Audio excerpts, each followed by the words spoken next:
Hello friends, কেমন আছো? আশা করি সবাই ভালো আছো। তো আমাদের এই চ্যানেলে অধ্যায়ভিত্তিক এমসিকিউ ক্লাস কিন্তু করানো হচ্ছে। তো তোমাদের যদি ভালো লাগে ক্লাসগুলো, তো অবশ্যই চ্যানেলটি সাবস্ক্রাইব করে পাশে থাকতে পারো এই ধরনের নতুন নতুন এমসিকিউ প্র্যাকটিস করার জন্য। তো আজকের ক্লাসটি হচ্ছে পলিটিক্যাল সায়েন্সের উপর। কালকে যে ক্লাসটি হয়নি সেটা কিন্তু আজকে দিয়ে দেওয়া হবে, ঠিক আছে? তো চলো আজকের প্রথম প্রশ্ন কি হয় আছে দেখো। তো আজকের প্রথম প্রশ্ন হলো 1 নম্বর প্রশ্ন। দেখো কি রয়েছে, ভারতীয় সংবিধানের খসড়া প্রণয়ন কমিটির সভাপতি কে ছিলেন? ভারতীয় সংবিধানের খসড়া প্রণয়ন কমিটির সভাপতি কে ছিলেন? অপশান এ বলছে doctor Rajendra Prasad, B Jawaharlal Nehru, C doctor B R. Ambedkar, D Sardar Vallabhbhai Patel. তো চল ফ্রেন্ডস উত্তর করো, এটির কী হবে? তো এটির উত্তর হয়ে যাবে ডক্টর বি.আর. আম্বেদকর। ভারতীয় সংবিধানের খসড়া প্রণয়ন কমিটির সভাপতি ছিলেন ডক্টর বি.আর. আম্বেদকর। নেক্সট প্রশ্ন দেখি, ভারতীয় সংবিধান কবে গৃহীত হয়? ভারতীয় সংবিধান কবে গৃহীত হয়?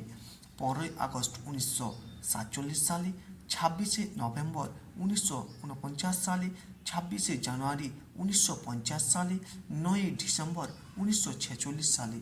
তো এর উত্তর কী হবে? এর উত্তর হয়ে যাবে 26শে নভেম্বর 1949 সালে ভারতীয় সংবিধান গৃহীত হয়। আবার এটি কার্যকরী কবে হয়? তো এটি কার্যকরী হয় 26শে জানুয়ারি 1950 সালে। তো চলো পরের প্রশ্ন দেখি। আচ্ছা, এই দেখো এখানে ওই প্রশ্নটা দিয়ে দিয়েছো, আগে একটু যেটা বললি যে কবে কার্যকরী হয় সেটা দিয়ে দিয়েছি এখানে। তো এখানে দেখো কী রয়েছে, ভারতীয় সংবিধান কার্যকর হয় কবে? 15ই আগস্ট 1947 সালে, 26শে নভেম্বর 1949 সালে, 26শে জানুয়ারি 1950 সালে, 26শে জানুয়ারি 1949 সালে। তো 26শে জানুয়ারি 1950 সালে কিন্তু ভারতীয় সংবিধান কার্যকরী হয়। আর গৃহীত কবে হয়? 26শে কি কি কবে বলো? 26শে নভেম্বর না ডিসেম্বর, কী ছিল আগেরটা দেখে নাও। 26শে নভেম্বর, ঠিক আছে? তো 26 নভেম্বর 1949 সালে ভারতীয় সংবিধান গৃহীত হয়।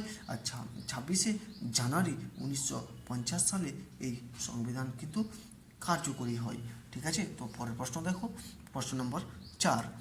সংবিধান সভার প্রথম অধিবেশন কবে অনুষ্ঠিত হয়? সংবিধান সভার প্রথম অধিবেশন কবে অনুষ্ঠিত হয়?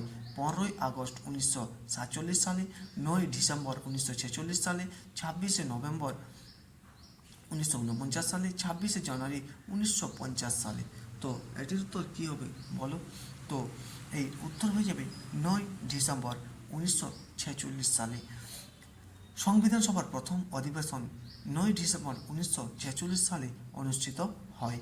তো চলো পরের প্রশ্ন দেখি, সংবিধান সভার প্রথম অস্থায়ী সভাপতি কে ছিলেন? সংবিধান সভার প্রথম অস্থায়ী সভাপতি কে ছিলেন?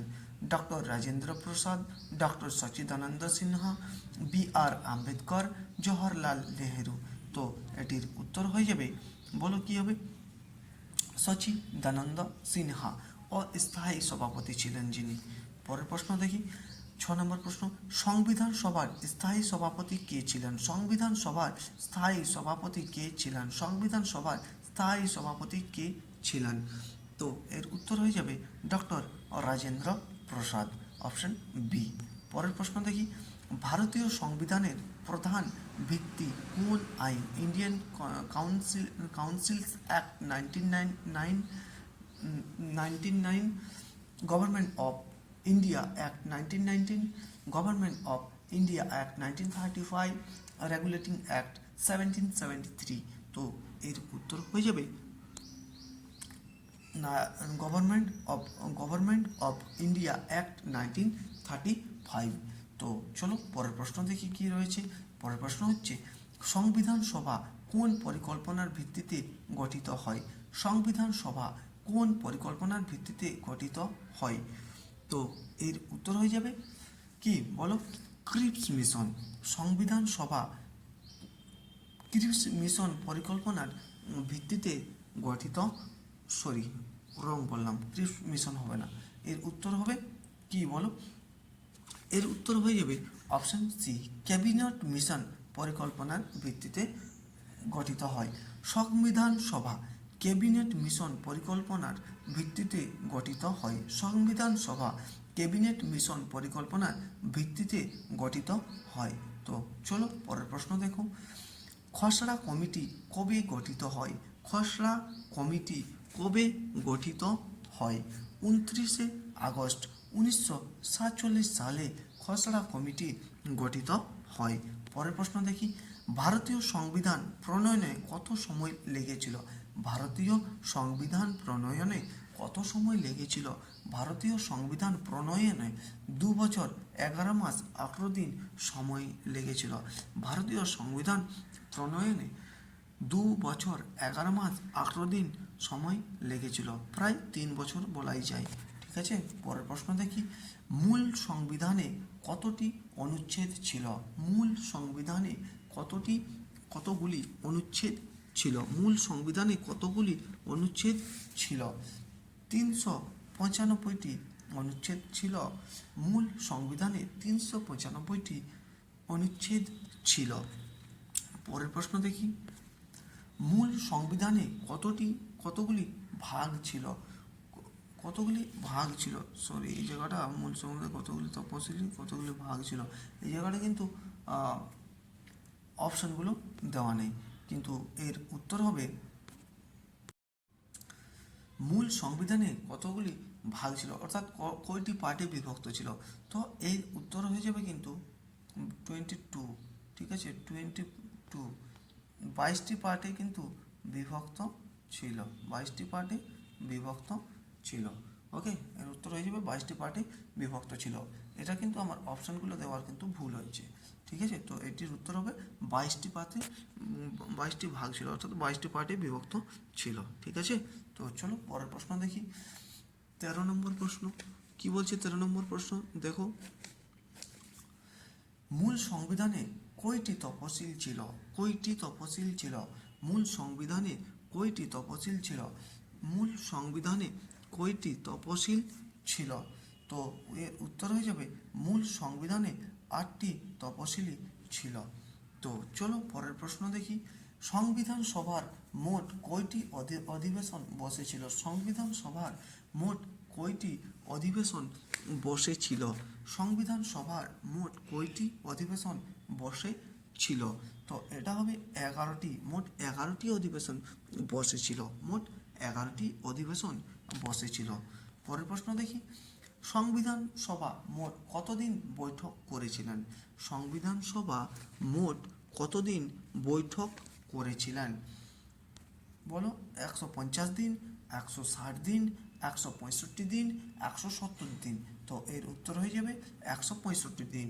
সংবিধান সভা মোট 165 দিন বৈঠক করেছিলেন। পরের প্রশ্ন দেখি, ভারতীয় সংবিধানকে কি বলা হয়? ভারতীয় সংবিধানকে কি বলা হয়? ভারতীয় সংবিধানকে কি বলা হয়? ভারতীয় সংবিধানকে কি বলে? দেশের সর্বোচ্চ আইন বলা হয়, দেশের সর্বোচ্চ আইন বলা হয়। চলো পরের প্রশ্ন দেখি, ভারতীয় সংবিধানের জনক কে? ভারতীয় সংবিধানের জনক কে? Jawaharlal Nehru, doctor B R. আম্বেদকর, মহাত্মা গান্ধী, রাজেন্দ্র প্রসাদ। তো এর উত্তর হয়ে যাবে ডক্টর বি.আর. আম্বেদকর। তো পরের প্রশ্ন দেখি, 1935 সালের আইনটি কার দ্বারা প্রণীত? 1935 সালের আইনটি কার দ্বারা প্রণীত? ভারত সরকার, ব্রিটিশ পার্লামেন্ট, সংবিধান সভা, জাতিসংঘ। তো এর উত্তর হয়ে যাবে ব্রিটিশ পার্লামেন্ট। 1935 সালের আইনটি ব্রিটিশ পার্লামেন্ট দ্বারা প্রণীত। পরের প্রশ্ন দেখি, ভারত কবে প্রজাতন্ত্রে পরিণত হয়? ভারত কবে প্রজাতন্ত্রে পরিণত হয়? 15ই আগস্ট 1947 সালে, 26 জানুয়ারি 1950 সালে, 26 নভেম্বর 1949 সালে, 9 ডিসেম্বর 1946 সালে। তো এর উত্তর হয়ে যাবে কি 26 জানুয়ারি 1950 সালে। ভারত কবে প্রজাতন্ত্রে পরিণত হয়? ভারত 26 জানুয়ারি 1950 সালে প্রজাতন্ত্রে পরিণত হয়। তো চলো পরের প্রশ্ন দেখি। সংবিধান সভার সদস্যরা নির্বাচিত হয়েছিলেন। সংবিধান সভার সদস্যরা নির্বাচিত হয়েছিলেন প্রত্যক্ষ ভোটে, প্রাদেশিক আইনসভার সদস্যদের দ্বারা, রাষ্ট্রপতির দ্বারা, প্রধানমন্ত্রীর দ্বারা। তো এর উত্তর হয়ে যাবে কি বলো? এর উত্তর হয়ে যাবে প্রাদেশিক আইনসভার সদস্যদের দ্বারা। তো চলো পরের প্রশ্ন দেখি। অবজেক্টিভ রেজুলেশন কে স্থাপন করেন? অবজেক্টিভ রেজুলেশন কে স্থাপন করেন? 13 ডিসেম্বর 1900 কবে কে হয়ে গেছে এটা? অবজেক্টিভ রেজুলেশন কবে উপস্থাপন হবে? অবজেক্টিভ রেজুলেশন কবে কবে উপস্থাপন কবে উপস্থাপন কবে কবে উপস্থাপন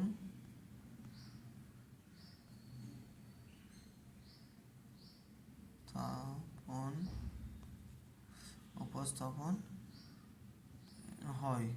ঠিক আছে, এটি হবে এর প্রশ্ন।